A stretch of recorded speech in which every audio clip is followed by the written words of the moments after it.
Welcome to Blue Pencil Comedy. It's a Saturday night show. We're all sitting in our homes. Yeet. I'm bald, and it's easy to Photoshop my head onto things. That's why I'm the host. Up first, we got our president, the man himself, Joe Biden / Matthew Cannell. Thank you.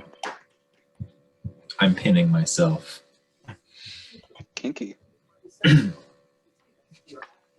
Tell us a joke. Give me a second. Oh, brother, this guy stinks. Hey, How does it feel? hey guys. I'm really impressed by the restraint of lightly salted nuts.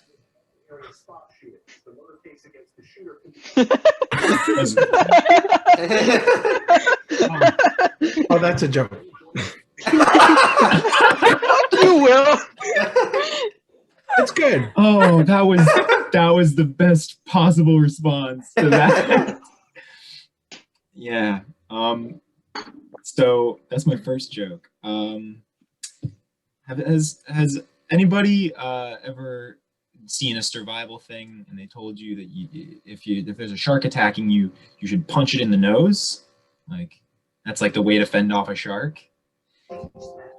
My question with that is, have you ever tried to punch something underwater? The shark live in the water. Punching underwater is not a destructive process, if I have to describe it. It's very much like slowly pushing the nose more than anything else. I bet and then I was talking to somebody and they're like, it's when the shark comes above the water. And it's like, if I'm above the water, then I don't need to punch the shark. I'm in something. And it's just, I've never.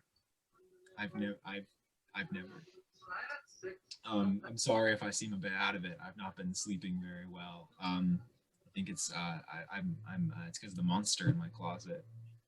Yeah, my fridge is full. Sorry. Oh.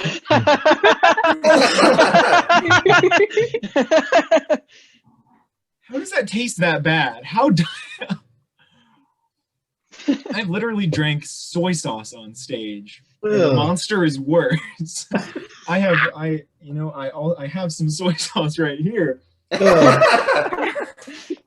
that made me feel less bad than drinking Monster. Oh no, the soy sauce is also bad. My tongue is Oh, that was a good choice. Okay. I've taken up a lot of your time, but I figure I should do a little bit of a physics lesson right now. So this is a physics lesson about the standard model of the particles. So the particles that make up all of the world can be condensed into like 17 different like fundamental particles of the world. You know, you got your quarks, you got up, down, strange, term, top, and bottom quarks. You have your leptons, which are like the electron, muon, tau, and then neutrino for each of those three. And then you have your gluon, photons, Z and W bosons, and the Higgs boson. And those are really easy to remember if you use the acronym UTSCADF, be, mutau, no, those are news actually. So it's it gets hard when you get to the Greek letters. That's probably the difficult part. This is a gamma. That's the I didn't know how to pronounce that one. And that's the final joke that I have tonight, which is probably a bad one to end on. But I'm the first performer, so I can just not be that good at it. And I can leave. And just Yeah. All right. Thank you. All right. How Back strict is the 5-minute time limit with this? You can go over. Not very. I was just curious. Not. All right. So now, Mr. Host, me is back. I don't know if we established an order beforehand. Firm order. Oh, Shona go. All right. So up next, we got Shona Young, known on the streets as Boner Bung. Oh my. Your first name's Boner? No. I'm, Bona. I had a Oh, discussion Bona. about this earlier today. Yeah. This is a Lauren original, the Bonapang nickname, I guess. So something that a lot of people say about stand-up comedy is that half of it is basically lies, which I've never understood because my life is already weird enough without lying about it. And a perfect example of this is the story that I will tell you tonight. So last year, about a month or two after I ended my relationship, I decided I would get back out there, as you do. And I joined Bumble. It was a Wednesday or Thursday, and I matched with a guy, and we started talking. And it was not like super involved, but we were talking. And then I had to go to movie night at my friend's apartment because it was Thursday at that point. And I was outside their apartment and I sent one last message. Put my phone away and I walked in and there was a new person there. And in hindsight, the way he looked at me was different to how strangers normally look at you. When you see a new person in your environment, there's like a certain way that both of you might react. But I disregarded it. We introduced each other. We moved on. That was that. Until one of my other friends arrived with dinner. And she introduced herself to him. And he introduced himself to her too. And what I thought was weird about this was that he spelled his name out. People don't usually do that when they meet a new person. That's not really a detail that people pick up on at all. When I say my name is Shona, people usually don't ask, how is that spelled? If Matthew said, hi, my name is Matthew, he wouldn't spell that out. You kind of don't need that information right then. So I was like, yeah, that's a very weird thing for someone to do. So I open up my app just to see whatever. And I open that text chain and I look at the top and his name is spelled the same as this guy from Bumble. And I open the profile and I look at the picture and I look at the person. I look back. I open the message app again and I say, are we sitting in the same room right now? Yes, we were. And needless to say, we did not continue talking for long after that. But there's something about that particular happening that fills me with like embarrassment and joy in equal measure, because I really do not pay attention to how people look. I only care about like how they talk and how they move and whether we get along well. I don't even know. I probably have a series of those, so put that together later. Anyway, that's me. Who was this mystery man in my apartment that you matched with? I will tell you later. This is being recorded for posterity. I'm liking the idea though of him like really like spelling out his name and looking at you like Yeah. D. I mean, A? no one's named Shona.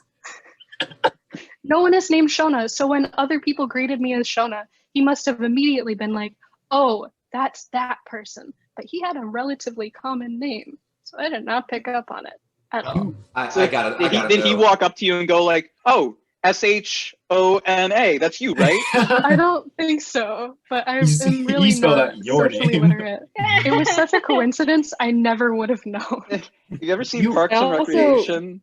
Yes, a million times. It's Chris Traeger like, Shona Young. Okay. Spelling out to you. Maybe I don't understand how Bumble works, but maybe he also recognized your face. I should Yeah. have. That was You the have his best. picture. Yeah, you can see him. You can I'm see him. confused. Like, how did you not recognize the guy? I literally do not look at people's pictures. on Bumble. It's really weird, or on Tinder or You anything. just My choose first by priority- name? I think that Shona is the only person who can actually say, yeah, I only care about their personality. I literally just read the bio and then I scroll up and I'm like, okay, fine. Just like, okay, we might get along. This is Sure. acceptable. If they have no bio, it's an automatic left swipe. Oh yeah, yeah. Yeah. No matter what. All right. Thank you, Shona.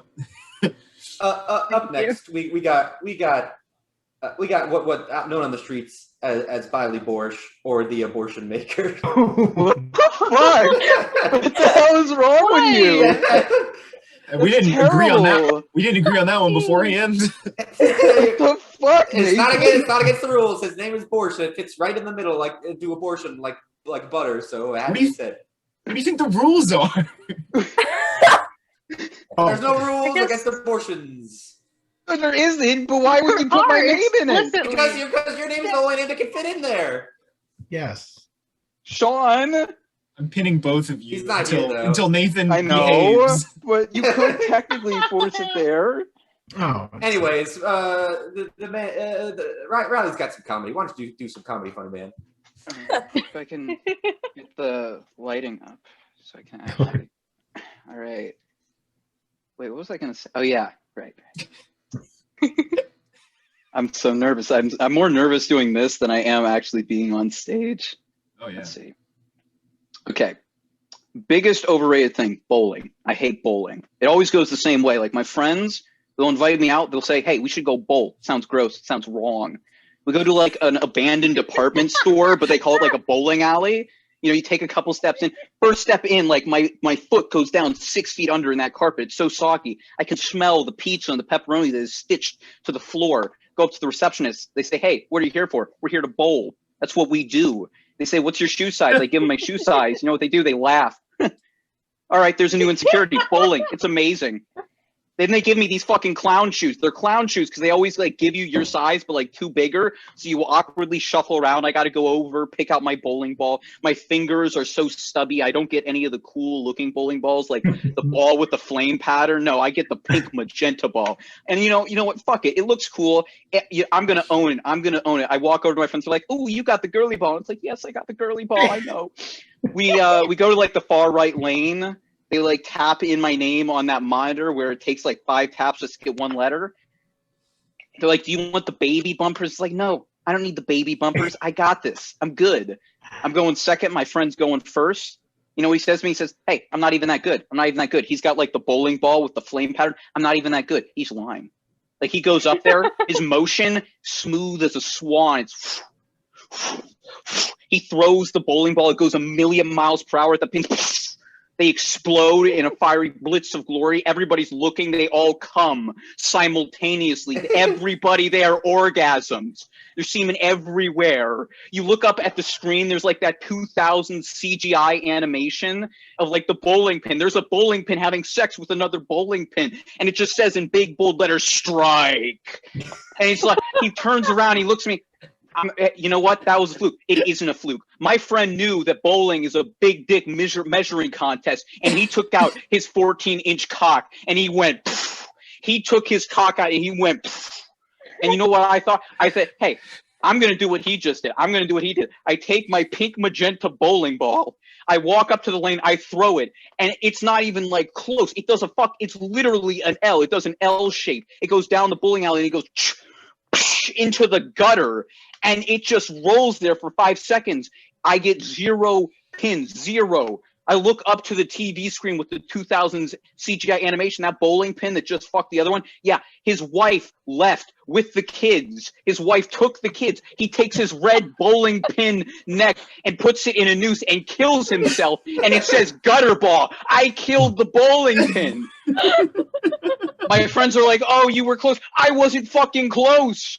And the worst part is about bowling is that if you don't get a strike, you have to go twice. You get to humiliate yourself twice in a row. So I go over there, I go and I pick up my pink magenta ball. And you know what I think? You know what? Hey, I'm in the wrong mindset. Bowling, it's fine. Bowling is okay. And you know what? I go for a second spin and I throw the bowling ball out. And this time it actually rolls smoothly. It's going down the center. And I'm like, oh my God. Like it's actually going close. It's about to hit the first pin. even if I don't get a strike, I'm going to get some pins here. You know what? Honest to God, bowling isn't that bad. Honestly, I think it's just like I'm self-conscious. I think that in public spaces, I always worry about all my actions, but really, it's all in my head. The ball turns. Oh, no. The ball curves. No. It misses the first pitch. No. It misses the second. No. Oh, please. It misses the fourth. And gutter ball. It's a gutter ball. But you know what? I'm okay. Because at the end of the day, it's just a game.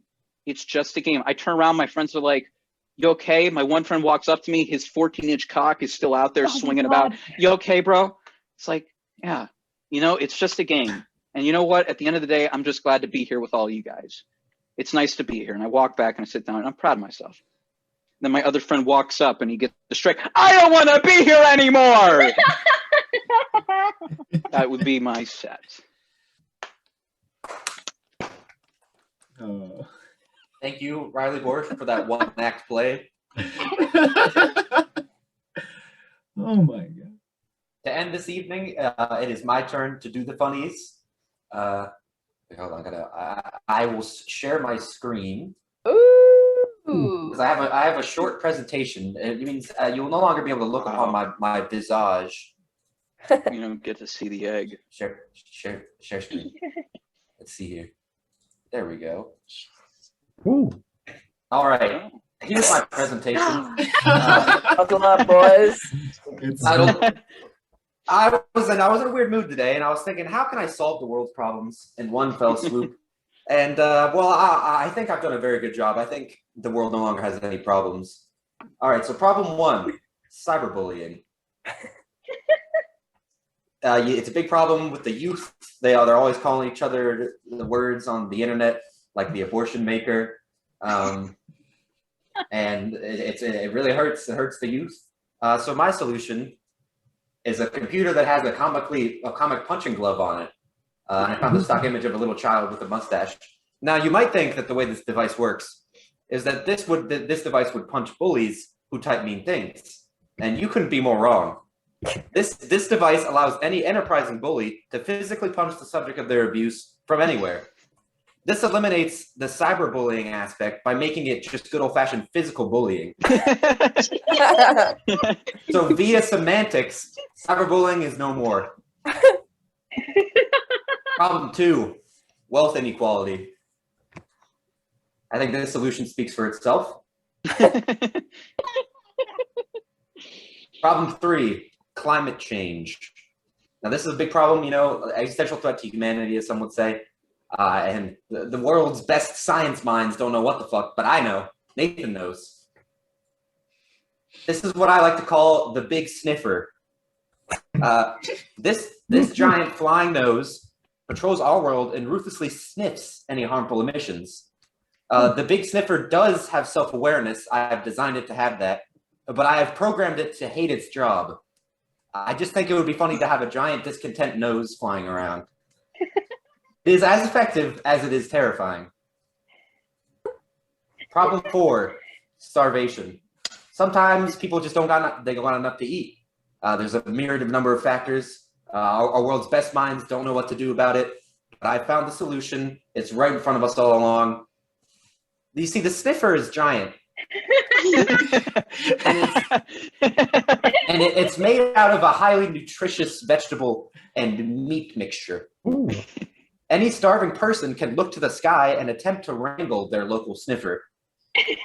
But be warned, the sniffer does not want to be eaten and will resist any attempts to be captured with lethal force.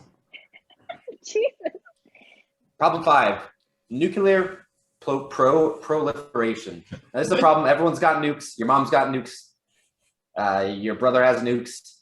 You got nukes. You don't even know. If you don't have nukes, you got them. And so there's too many nukes. And I've developed a very simple solution that it boggles my mind as a master inventor and genius that no one has thought of this up until this point. My solution is that one nuclear missile in every nation's arsenal is secretly filled with shit. When fired, This missile will fly over the nation that launched it and will carpet bomb that nation with shit. This will deter the world powers from ever using their arsenal, lest they become a stinky poo-poo country. Problem 6.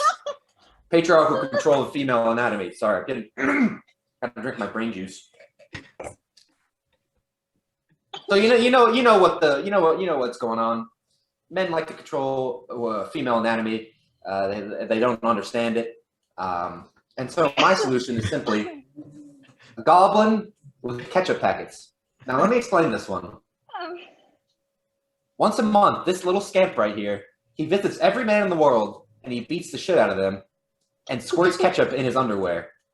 Now this will simulate menstruation to a very accurate degree, if I have to say so myself.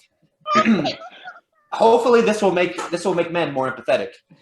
Now the only way to avoid the menstruation goblin is by devoting a day of your time to serving a woman and do whatever she says. The menstruation goblin keeps a list, and he knows who's been naughty and who's been nice.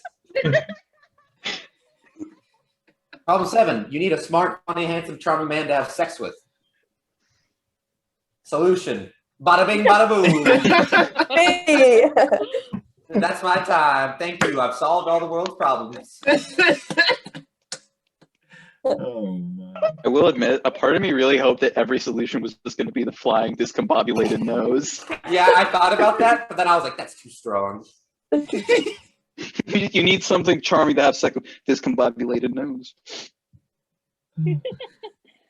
Thank you all for joining us. If you're watching this on YouTube, I don't know why you would, but if you are, thanks for watching. We have shows sometimes at 8 p.m. on Saturdays via Zoom. We'll try to do a couple more before the year is over. Yes, it's not as regular as it used to be, but we got them. And we have meetings And we have meetings. Oh, Mondays yes. and Wednesdays at 6 o'clock On Zoom. on Zoom. Yeah. So thank you, everybody. Thank you so much. Bye.